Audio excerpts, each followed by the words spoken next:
Doctor अमूल्य कुमार पंडा पुस्तक उन्मोचित। NIT प्राक्तन professor तथा राउरकेला इस्पात कारखानार पूर्वतन महाप्रबंधक डॉक्टर अमूल्य कुमार पंडा पुस्तक influence of spirituality on my life journey छेंड स्थित शिवानंद आश्रम ठारे उन्मोचित होईछि।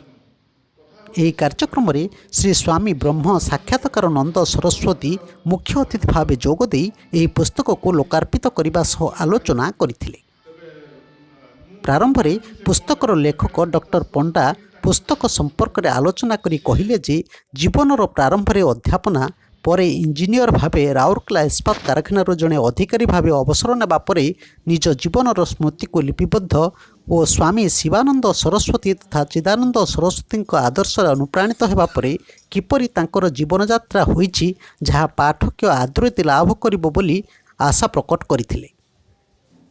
ଅନ୍ୟମାନଙ୍କ ମଧ୍ୟରେ ସର୍ବଶ୍ରୀ ଆଶ୍ରମର ସମ୍ପାଦକ ରବୀନ୍ଦ୍ର କୁମାର ପାଣ୍ଡବ, ଡାକ୍ତର କୃପାସିନ୍ଧୁ ନାୟକ, କାର୍ତ୍ତିକ ଚନ୍ଦ୍ର ପାଣ୍ଡବ, इंजीनियर जलधर प्रधान, लायन बलराम दास प्रमुख पुस्तक संपर्क मत रखिथिले।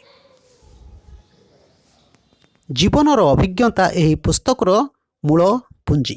यह इंग्राजी रे लेखा होइथिबारु यह ओडिशा तथा ओडिशा बाहर लोकादृत होई परिबो बोली आशा व्यक्त करथिले। अन्यमानक मध्यरे सर्वश्री प्रताप कुमार राय, श्रद्धा षडंगीक समेत आश्रमर बहु कर्मकर्ता उपस्थित थिले। शेषरे विजयानंद अग्रवाल धन्यवाद अर्पण करथिले। परे शांति पाठ सह प्रसाद वितरण करा जायथिला। ब्यूरो न्यूज ओडिशा कथा। ओडिशा कथा यूट्यूब चैनल टी को आपण माने देखुचंती, मतामत दियंतु, लाइक करंतु, सब्सक्राइब करंतु, शेयर मध्य करंतु।